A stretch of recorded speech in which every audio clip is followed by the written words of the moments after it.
It's going to be a healthy-ish Patrick Mahomes for the Kansas City Chiefs as the Bengals get ready to go to Arrowhead this weekend to try to win their second straight AFC championship. You are Locked On Bengals, your daily Cincinnati Bengals podcast, part of the Locked On Podcast Network, your team every day.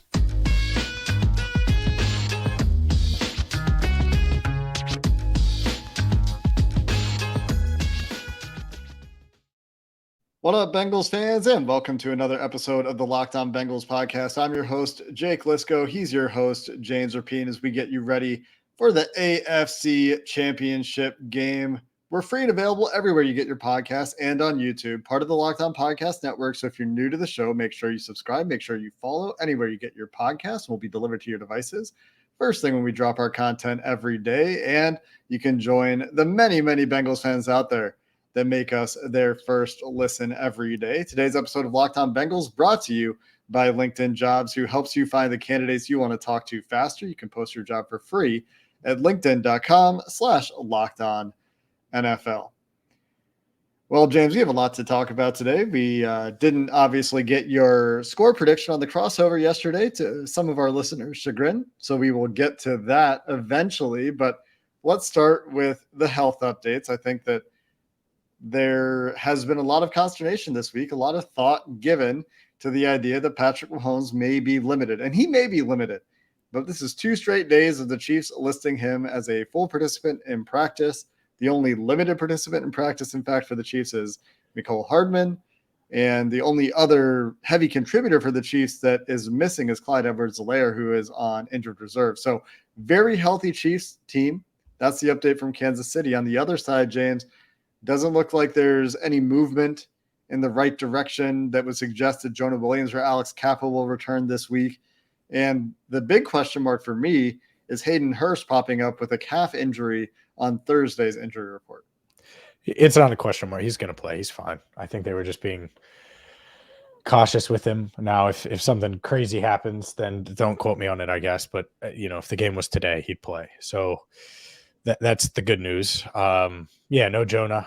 That's it. The good news about Kappa, nothing's on that ankle anymore. He had some tape, but he was walking around the locker room. If you get by the Chiefs, you're going to probably see Alex Kappa with a title on the line. So I'm confident in that. We'll see. Of course, you got to get past Sunday first. So it's going to be Max Sharping and Jackson Carman and Akeem Adeniji alongside Cordell Volson and Ted Karras. Karras wearing a brace on his knee, back-to-back days in practice, but he's doing just fine, and had some joked with me a little bit during the open media part of locker room today. So overall, it's about the same team that you'll see, or you saw last week, that destroyed the Bills. But it's a different front for the Chiefs, and I think that this is a really interesting test for Jackson Carman, really interesting test for the interior of this Bengals offensive line, because I thought Max Sharping was better against the Bills, but it's a whole nother thing when you're talking about Chris Jones. It's a whole nother thing when you're talking about going on the road and having to communicate if you're Jackson Carman. And so the communication aspect, Arrowhead's on another level than Buffalo, especially when you probably won't go up 14-0 on your first 2 possessions like they did on this past week. So healthy-ish for the Bengals, because I think Hayden's going to be fine, but you're going to be out those guys that we thought were going to be out this week. That's good news on Hayden Hurst. I only saw that he was limited, and it was a mysterious thing to those of us on the outside. So that's why you get the big bucks, James. You're down there at Paul Brown Stadium, able to bring those details, and that does watch him not play now. Watch him not play now, like something wild happened and he doesn't play. You did give the caveat that something could happen, but at this point the expectation is positive, and that is good news. Yeah, I think that the offensive line is a big story again this week. Spent a lot of time in the crossover talking about it. People on Twitter, of course, weighing in. Jackson Carman should be starting even if Jonah Williams is healthy, and Chris Jones, the game wrecker, and these are the major stories, right? But the other difference that Jeff Schwartz points out is depending on the kind of offense the Bengals choose to play this week, Jackson Carman could be tested differently at tackle than he was tested last week when he was able to set at what Schwartz called 45-degree sets, which is like a 45-degree angle, right? Not a vertical, not a horizontal set. It's a particular kind of pass set that he's describing that an offensive line expert could describe much more accurately than I could. And two-hand punching, which is something that Jackson Carman is always going to do. He thinks of Frank Clark could hypothetically present some different problems and the guys the Bills were throwing out there at edge, even though Frank Clark is not what he used to be in terms of consistency. He does still have a lot of experience in the league, a lot of know-how, the veteran savvy to string pass rush moves together and these sorts of things. But obviously Chris Jones is a big test, right? And we saw Cordell Volson and Alex Kappa do a great job with Chris Jones along with Ted Karras the last time these teams played. He's a great player, but, you know, there's this question, and we talked about it with Sam, James, is can he do it on his own? And without Kappa, who's had a great deal of success generally against Jones in his career, that job gets a little bit harder for this front. And it's, again, a week where they will have to step up. Yeah, I think that the Bengals offensive line is going to have some issues. I do. And let's start with Frank Clark. I agree. Certainly not what he once was. But those role players, like Dunlap too, and I think Clark's still better than Dunlap, but Dunlap's in the mix there, Carlos Dunlap, for those that weren't aware that he was in Kansas City. When you're at home and you have that kind of crowd, and that's why I mentioned the communication stuff, I think that's a big edge to a defensive line that can try to jump the snap and time it perfectly. And it's going to be a challenge for Jackson Carman. It's going to be a challenge for Akeem Adeniji. But the guy, you're right. It's Chris Jones. Can you contain him? You're not going to stop him. He'll make some plays, but can you contain him with Max Sharping and in your interior of this offensive line? I like Max. I think he's solid. Mm-hmm. I think if you had 5 Max Sharpings, you'd be okay. And okay is better than what the Bengals have been in the offensive line room for years now, to be quite honest, up until this season. So hopefully he plays his best game, has started both playoff games thus far. That's the question. If you want to talk about a path outside of turnovers and the obvious stuff to the Chiefs winning this game or winning this game by a lot, it's Chris Jones just going off and going nuclear. And he's capable of doing it. I asked Zach Taylor about him on Wednesday, and he was like, it was after Burrow was brought up as a top 5 MVP, and MVP finalist. And Zach was like, "Are you sure Chris Jones isn't in that conversation as well?" And so he certainly respects him and preparing for him for a 4th time in 13 months. It doesn't make it any easier. He is on the defensive player of the list, the defensive player of the year short list, correct? I believe so. He should be, yeah. The good news is, to me, you're talking about this offensive line. This is a Bengals team that the last 2 weeks has known they were going to have potential issues with their offensive line. And they've coped with it really well. And I know that the Bills don't have the teeth necessarily on defense that the Chiefs have, but they have really good linebackers. They had a consistently high-performing defense this year, even if they didn't have a great game against the Bengals. And there's been kind of this reaction to the game that I think is an overreaction that is like, oh, the Bills defense is awful. Suddenly the Chiefs defense is better than the Bills defense, which, to be fair, the Chiefs defense has been better lately, but who have they played lately is a corollary question that you have to ask when evaluating those results. But where I was going with this idea is that Joe Burrow and this offensive coaching staff, Brian Callahan, Zach Taylor, pitcher, et cetera, go down the line of the offensive coaches, have been so well prepared. Yep. And have had so many answers ready and have had so many curveballs ready based on tendencies they've put on tape. Their preparation the last 4 or 5 weeks, I know that a couple of those games took some adjustments, but their preparation to me has been really impressive, and the stride they're on right now on offense, really impressive. And that starts, of course, with Joe Burrow. And that's probably where we go next, right? I mean, we go 9 minutes without talking in depth too much about Joe Burrow. But it all comes down to him, right? And the way he's playing is that he's playing at a really high level, and he's going to have to continue that this week. So we'll go there next. Today's show is brought to you by LinkedIn Jobs. As a small business owner or hiring manager, you know that success in 2023 depends on the team members you surround yourself with, which is why Joe Burrow loves having, Jamar Chase and T. Higgins and Tyler Boyd to throw to. And that's also why you have to check out LinkedIn Jobs. With LinkedIn Jobs, you can hire qualified candidates like the Jamar Chase of your field or T. Higgins, Tyler Boyd of your field. I'm just going to keep using the receivers. You know me, Jake. I'm a big receiver guy. LinkedIn Jobs helps you quickly attract qualified candidates to your open jobs with targeting tools. They go beyond resume data by using insights from your job post and their 875 million member profiles to put your post in front of the most qualified candidates. So make sure you check them out now. LinkedIn Jobs helps you find the candidates you want to talk to faster. Post your job for free at linkedin.com/lockedonnfl. That's linkedin.com/lockedonnfl to post your job for free. Terms and conditions apply. Joe Burrow has put this team on his back in some ways. He is the unquestioned leader of the Cincinnati Bengals. He is the reason that they are where they are. That's obvious. These are all very, very obvious things. We've talked this week with Sam, with Mike. I talked about it yesterday in our crossover with Ryan. I think he's played quarterback at a nearly perfect clip. He's obviously had a few mistakes in there. There are a few exceptions to the rule, but he's been so good lately. Despite drops from some of his receivers at times. Go back to the last time these two teams played and Tyler Boyd dropped the easiest touchdown pass of his life that could have made that game a little bit more lopsided. Or dealing with the offensive line being what it is. Unflappable, right? Supremely confident, playing with great timing, great accuracy, great feel for the game. And again, in a game against Patrick Mahomes, and we'll talk about the defense, we're talking about some of the same things we talked about last week going into that Buffalo game, right, James? Like, yeah, how many points do you need? Is it 30? Is it 34? Is it 37? Maybe it's a little bit lower and we're surprised again, right? But that's what we're talking about again this week.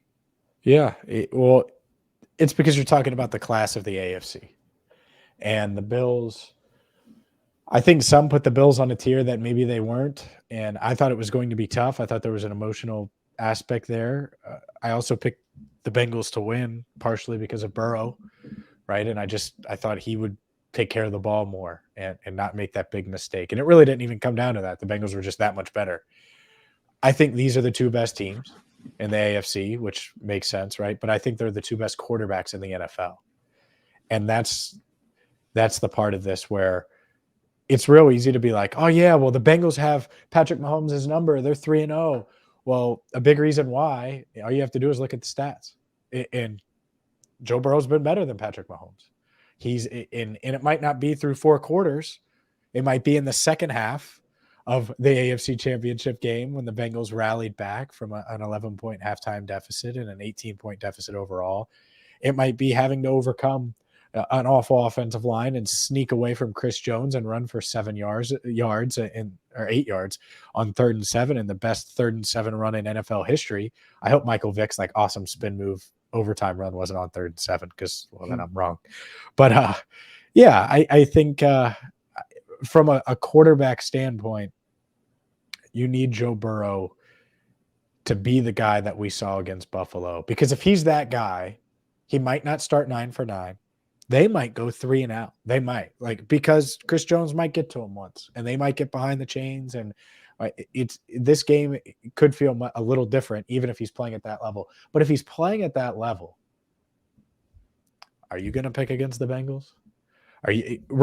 Take everything else out of it. Take how the offensive line does and everything that we spent 9 minutes talking about. Take away Lou Anarumo and the defensive adjustments that you would expect him to make if Patrick Mahomes starts off cooking. All of those things. If Burrow's playing at this insane level, I think they can compete with anyone. And that's my expectation for him. I know he's confident going into Sunday. We don't have any of the I never feel like an underdog type clip. The I'm him thing kind of went viral. But there hasn't been any of that this week really from Joe. Maybe that'll change Friday when he talks. But I expect him to play at a really, really high level. And if he does that, the Bengals can go anywhere and win. They did get a little bit more of that free motivation on Thursday from Yeah, Willie let's talk Gay, about it. from Yeah. Eric Weddle. So Eric Weddle too? What did Eric Weddle say? Eric Weddle was back with No, he didn't. He said something else. with Kay Adams. He picked the Chiefs. He said, Oh, you well, know, that's he said he was wrong. He admitted he was wrong, but he didn't, take anything back. And he thought he would, he was surprised with the outcome and all these things. So I'm sure if you wanted to get some more motivation from Eric Weddle, who said, by the way, like, you're doing it wrong if you're getting motivation from me, which I think is ridiculous. There have been a few people that have like written about where the Bengals are getting motivation from and have made a big deal out of them taking extra, making it personal, like Michael Jordan did in the documentary all the time. Yeah. They've also said, if you need extra motivation, Joe Burrow, I think, has said this, you're playing the wrong game.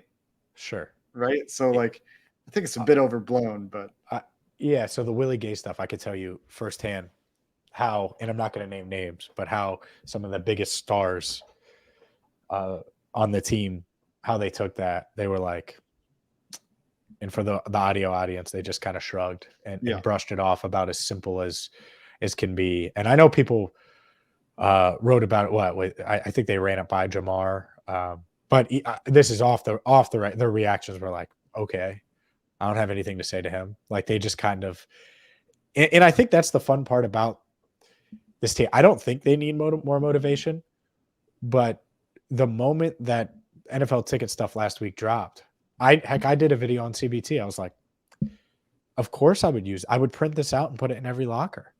Mm-hmm. But I don't care if it's rational. Guess what? You're trying to win something. You don't have to be rational right now. Now is the time to be whatever the hell it is and whatever it takes to get the job done. And did that have anything to do with it? Them studying hard or anything? No. But it might have got them a little more fired up before the game. I don't think anyone in the pregame huddle is going to say, oh my God, Willie Gay said that our offense, it scares him. What? Nothing? He says our offense is nothing. Let's go out there. Maybe they do that. I don't think that's going to change the outcome one way or the other. Just like I don't think Mike Hilton's Burrowhead comment is going to matter when the lights come on. And by the way, if the Chiefs go out there and they crush the Bengals or they beat the Bengals, then they better let Mike know, right? On the flip side, if the Bengals beat the Chiefs, well, they better let Willie Gay know, hey, I thought you weren't scared of nothing. Well, you should be. And so that's the fun part about this. Yeah, I mean, there's going to be trash talk, right? That seems to be where we are in the current timeline of Joe Burrow going to back-to-back AFC championship games with Zach Taylor and the Cincinnati Bengals. That's where we are. We've got articles written this week about the Bengals becoming the new Tom Brady New England Patriot villains of the NFL. So I guess that's where we are in the cycle. But yeah, I mean, you take motivation wherever you can get it. I don't think it matters either, but neither team lacking for bulletin board material this week. And, we'll see. I'm sure it'll come up in smack talk. It'll come up after the game, regardless of who wins. Somebody will say something, and we'll see what that looks like. But, James, let me ask you a question before we go talk about the defense. On a scale of 1 to 10, what level of importance are you assigning to the Bengals run game this week? Ooh. Well, look, if the Bengals can run it like they did last week, the game's already over. They shouldn't play. That sounds crazy, but it's not.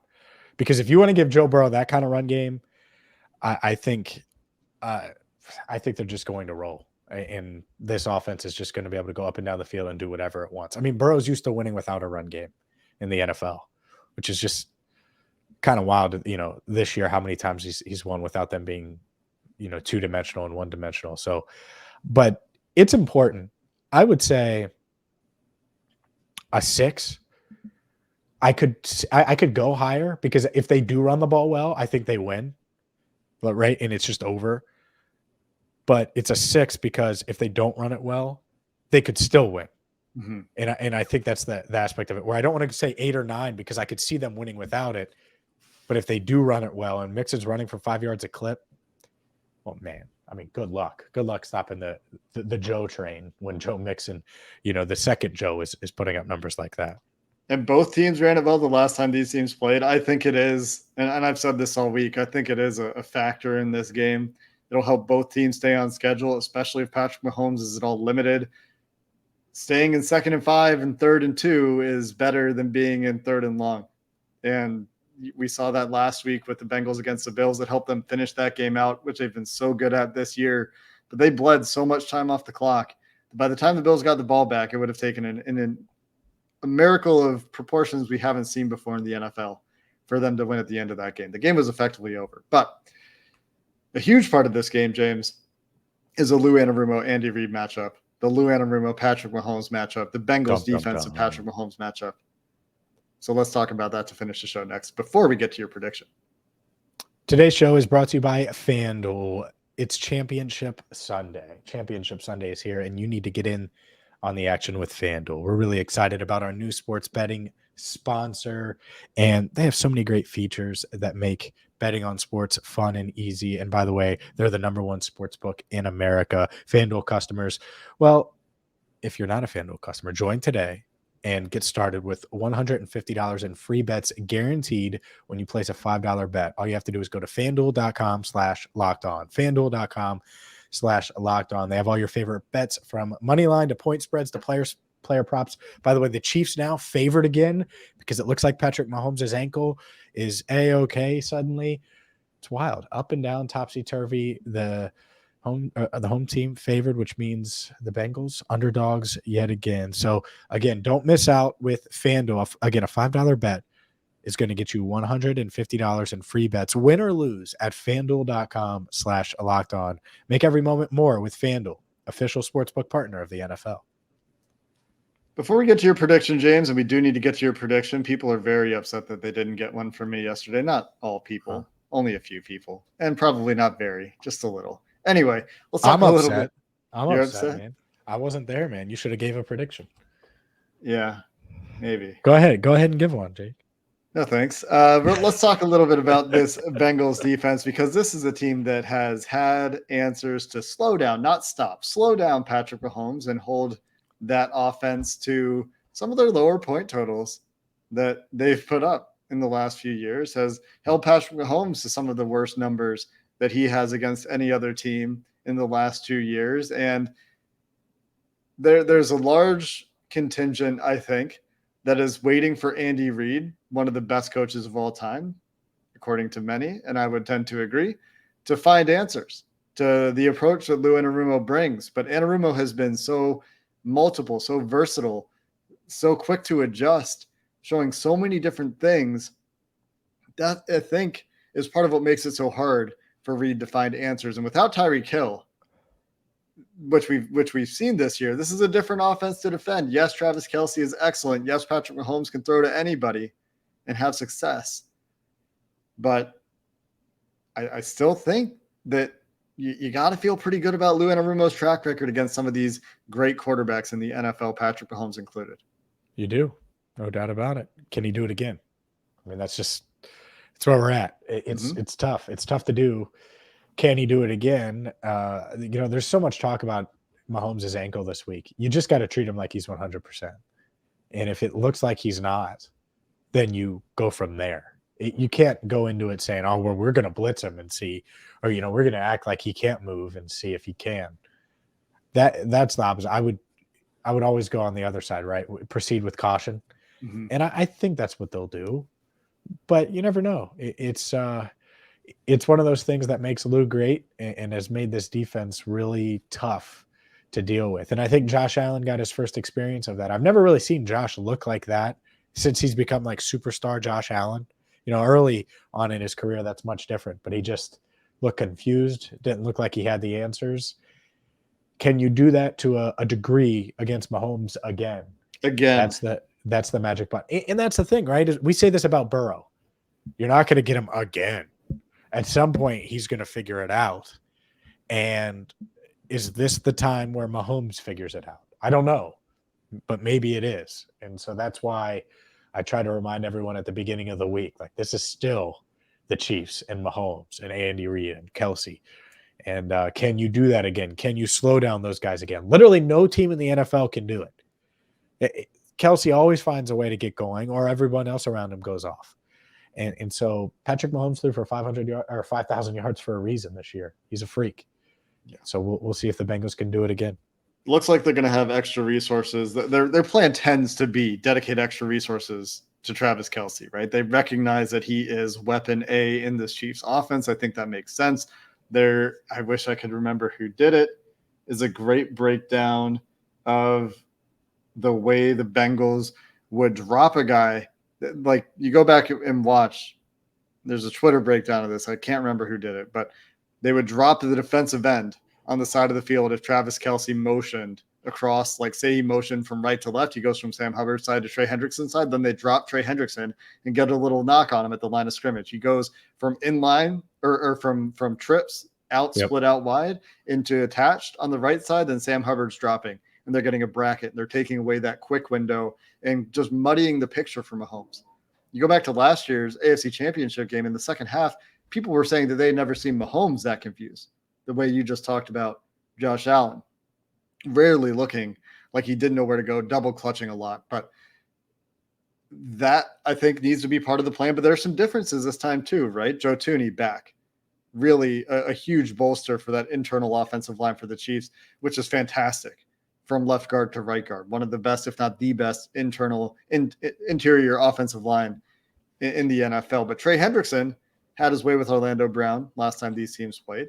Yep. And that's a big matchup, I think, right? Outside of just the Travis Kelce bit. And Kadarius Toney back.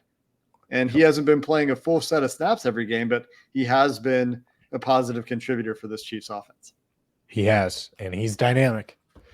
He's dynamic. He's one of those guys that if you let them get into a rhythm, especially in the red zone, he's found a way. They've used him in a bunch of different ways to try to get him going.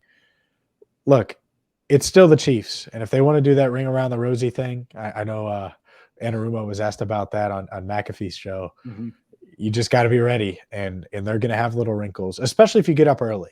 Like in an ideal world, you do what you did last week and not what you did last year at Arrowhead, because that place was bonkers. And just the more and more I think about that comeback, it's just wild that they were able to pull that off. You don't want to be in that position now. And so defensively, hopefully you're making Mahomes try to solve things much sooner than what you just said. Anarumo confusing him in the second half. Well, hopefully you confuse him a bit in the first half too. And then they'll adjust, and then you adjust, and hopefully you could stay a step ahead, right? Because that's really where the Bengals have played in a lot of these games. As weird as it was against Baltimore, they did have a lead, especially in that Week 18 game, and then the playoff game was a little weird, but they had sort of a lead for a bit, and then obviously Huntley kind of changed things, and it was just a really unique game in and of itself. But the Bengals have played with a lead a lot over the past 6 weeks, and during this winning streak in general. We'll see if they could keep that up on Sunday. Yeah, I'm looking at Trey Hendrickson in this game, right? That's a big X factor to me. If he can go off again and affect Patrick Mahomes again, that's a huge deal, I think. If they can get pressure with 3 and 4 like they did last week against Buffalo and continue to drop 8 and cloud those quick passing windows, I think that's a big factor this week, because it wouldn't surprise me to see the Chiefs go to quick game if Patrick Mahomes has some limitations in his mobility. Instead of the 3-second developing things where he might have to extend the play and get out of the pocket and evade some guys, which he could still do in that second half last week. And it looks like he's feeling pretty good. And we'll see how he looks on Sunday. I'm not dialing up the blitz, man, especially early. Like, Lou will pick his spots with the blitz. But to me, even if you think he can't move, that is not the answer. Because to me, if he can't move, they go quick game and let him get the ball out very quickly to diminish the need for him to move around. And then you're just taking bodies out of coverage. So that's just my opinion. We'll see how he looks. I'm sure you'll get a look at him pregame if you're Lou Anarumo in this defense and make some assessments from there. And, of course, adjust as the game goes on. But, James, I think we've gotten through the stories well enough. Where's your prediction for this game? Are the Bengals going back to a Super Bowl? Yep. Cool. I think it's tight. I think it's much like the first 3 games in this series, where it goes down to the wire and which team is going to make one more play. And the Bengals continue and have made one more play during this 10-game winning streak, the best streak in team history, a historic set of circumstances, a historic winning streak for the Bengals now, 14-4 on the season. And I think they get to 15-4. I think they just narrowly squeak it out and they get to that 30-point threshold, which you mentioned earlier this week, 30-27.